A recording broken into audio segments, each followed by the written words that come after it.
unis pour toujours, ça aide beaucoup de couples au fait. C'est comme un débat de... J'ai oublié, mais je suis un truc sur A+, là. J'ai oublié quand même, mais c'est intéressant. Ça va nous aider quand même à changer de comportement, à savoir quoi éviter face aux différents problèmes vis-à-vis de nos hommes et tout. À partir du moment que j'ai commencé par suivre l'émission, je comprends la situation de la vie, genre situation amoureuse quoi. Comment s'exprimer avec sa copine, en vie de couple, en famille et autres. On retient beaucoup de leçons de vie, beaucoup de conseils, des expériences que les couples viennent raconter. Donc, moi j'aime bien l'émission. Force est de constater que dans la société, il y a beaucoup de femmes qui se plaignent du mariage, ça ne va pas et tout. Donc, j'aimerais qu'ils mettent plus l'accent sur ce genre de choses et trouver plus de solutions à ce genre de couples qui n'ont pas marché. Et qui se rapprochent aussi plus de la jeunesse pour voir les problèmes que les jeunes filles rencontrent souvent en se mettant en couple, quoi.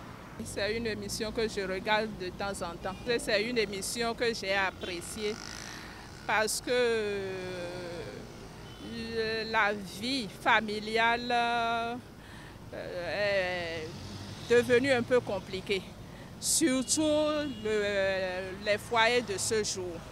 Et à mon avis, il faut de ces émissions quand même pour que la cellule familiale soit renforcée, pour que les couples soient vraiment unis à jamais comme ils le souhaitent. Donc c'est une émission que moi j'encourage particulièrement parce que le foyer est très important, la cellule familiale est très importante. J'admire leur émission régulièrement, je suis chaque fois à l'écoute. Je tiens à remercier le promoteur de cette émission. Ça a apporté beaucoup de choses dans mon foyer et aussi au niveau de la population. L'aspect que le couple avait au temps de nos parents, on ne remarque plus ça de nos jours. Donc si l'émission peut passer plus dans le mois, ça va nous permettre, nous qui sommes parfois au bureau et autres, ça va nous permettre de rattraper l'émission par exemple. 2 fois par mois, c'est parfait. J'aimerais que l'émission ait une rubrique consacrée à, à l'éducation des jeunes hommes. Il faut qu'ils apprennent aux hommes, aux garçons, parce que je ne les appelle pas des hommes, des jeunes de nos âges, la jeunesse. Beaucoup sont frivoles, beaucoup sont pas des hommes. Ils ne sont pas sérieux, c'est que le sexe et puis pas responsables. Donc il faut qu'ils apprennent, je ne sais pas s'ils vont les prendre depuis 15 ans, voilà. Et l'éducation sexuelle, quoi. Pas seulement sexuelle, l'éducation d'un homme. Voilà. Les femmes, c'est courant, on donne beaucoup trop de conseils aux femmes, on néglige souvent les hommes. Le fait d'inviter les couples sur le plateau, des couples âgés pour partager leurs expériences de vie, la vie de couple de tous les jours, en fait, ça nous édifie.